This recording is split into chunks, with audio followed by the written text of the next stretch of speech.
Welcome to our feature clip highlighting our project management capabilities in SAP Business One, Release 9.2. Project information in SAP Business One was limited to financial data. To complement SAP Business One's existing project-based features, we have rolled out additional project management functionality, now combined into one solution. We have centralized all the project-related transactions, documents, resources and activities, making it much easier to track and manage the different tasks and stages or phases of a project from start to finish. Centralization of project data allows you to more easily analyze budgets and costs and generate reports relating to all aspects of your project, providing greater transparency and thus making more informed decisions. We are going to step you through a typical business scenario. OEC Computers sells and installs computer equipment. Some of the solutions they offer include planning, installation and maintenance of computers. OEC Computers map their customer requirements, estimate the time and materials required, and then they create a budget for each project they deliver.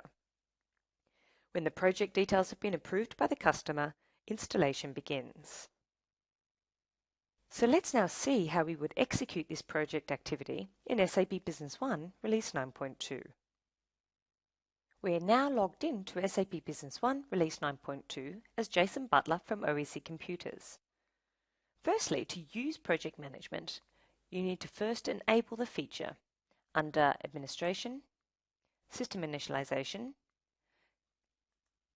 Company Details, and under the Basic Initialization tab, if you scroll down, you will see a checkbox that says Enable Project Management.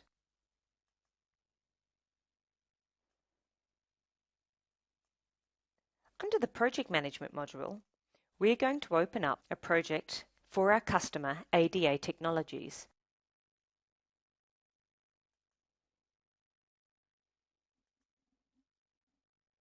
This project involves the upgrade of their IT infrastructure, including servers, fiber optics, printers, and also personal computers.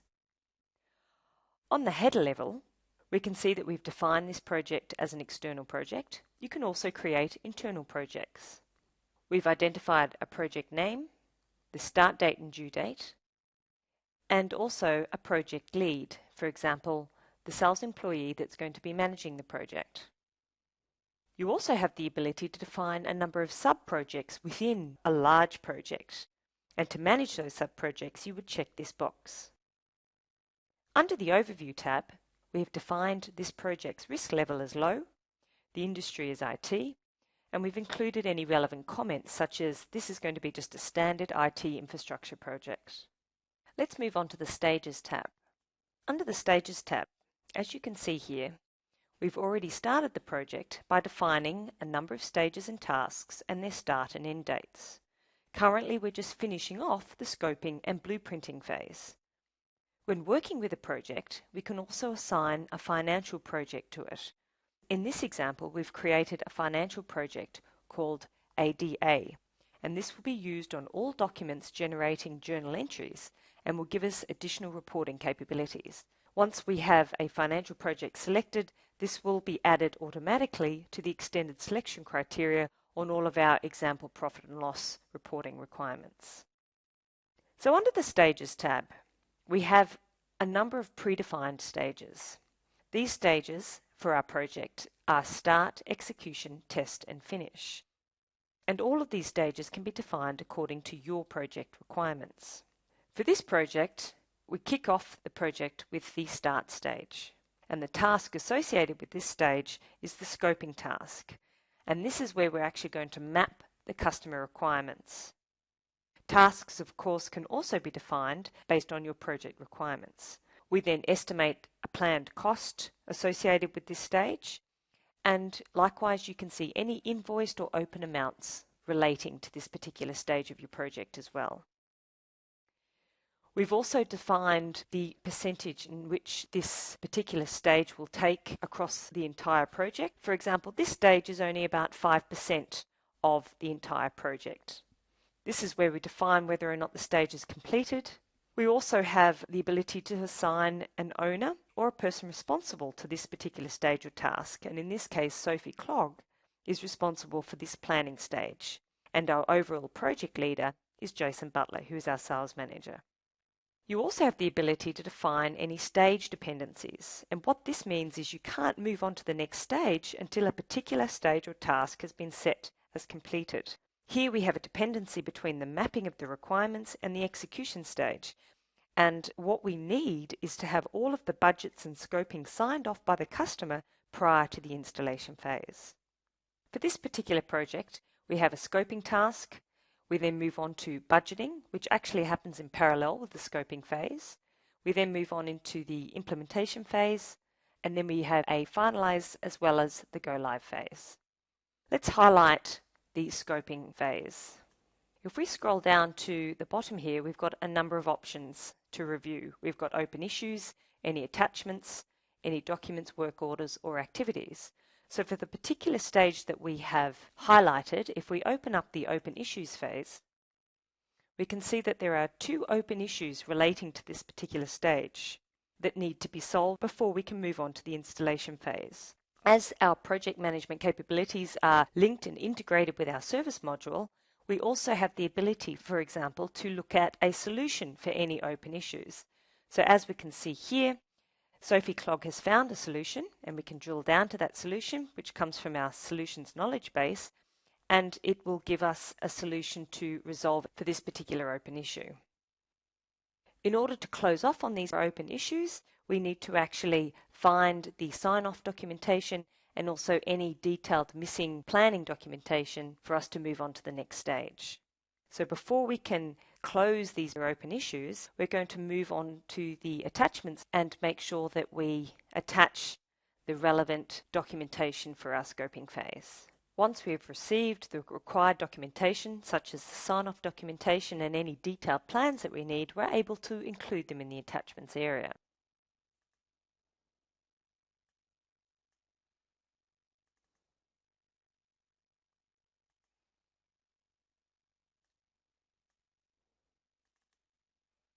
And then I can simply update a document.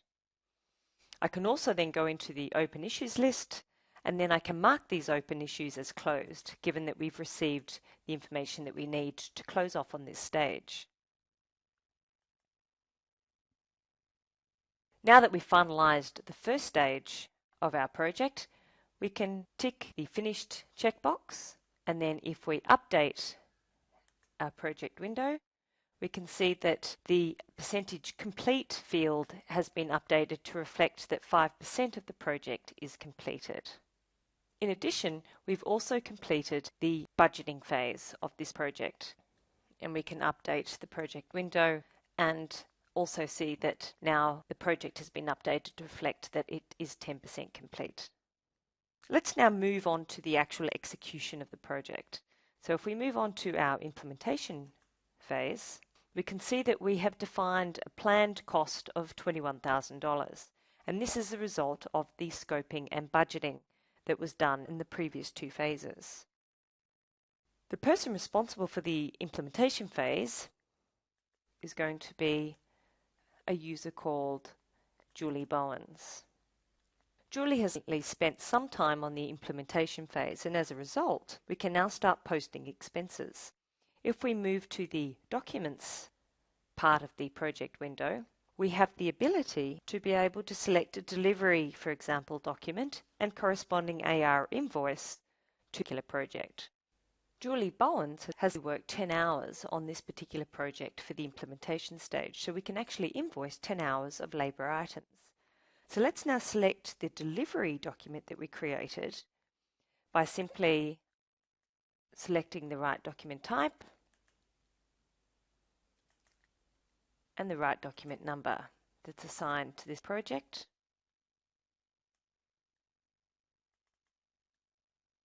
If we drill down to the delivery document, we can see that this delivery document includes the number of labour hours that Julie has worked, which is 10, and so this cost will then be attributed to this project.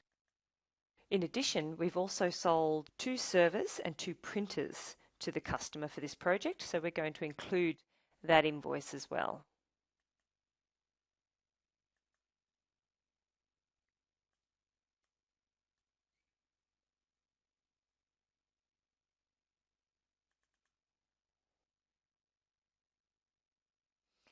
As you can see, when we drill down to the invoice, you have 2 servers and 2 printers listed here under the our invoice for this project implementation. Let's now update the project window. What you can see here now is that we have a running total of the invoiced amount and any open amounts outstanding. And what this means is you can at any point in time be able to view the invoice and opened amounts at a row level from within the project window. Julie actually needs to schedule a meeting with the client for the following Monday. So what we're going to do now is schedule an activity.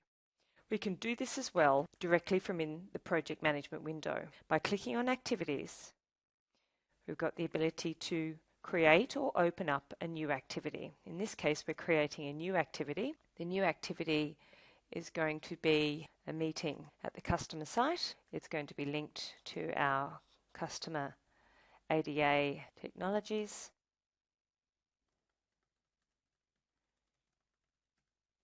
It's going to be a project review meeting, and we're going to schedule it for Monday,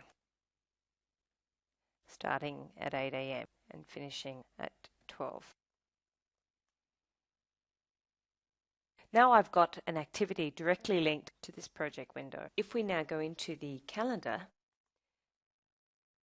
and by selecting the group view, we can see that Julie has scheduled a project meeting for next Monday. With the group view, we can follow the meetings and tasks of all people working on that project. So you can now monitor all, for example, customer-facing activity in one place. Let's now finally go to the Summary tab. Here we can see an overview of the project. We can see the budget, any accumulated budget, profit values, any work order costs, and accumulated profit values across this project. Under Project Reports, you also have the ability to review the stages in more detail. By selecting Stage Analysis, you can then review the different stages across all of the different projects you have running at any point in time. You can also review all of your open issues and any resources that have been allocated to these projects.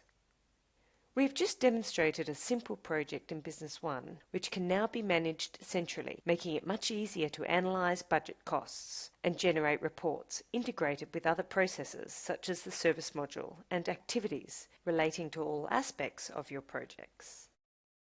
So thank you for your time today, and make sure you check out the other feature clips highlighting what's new in SAP Business One Release 9.2.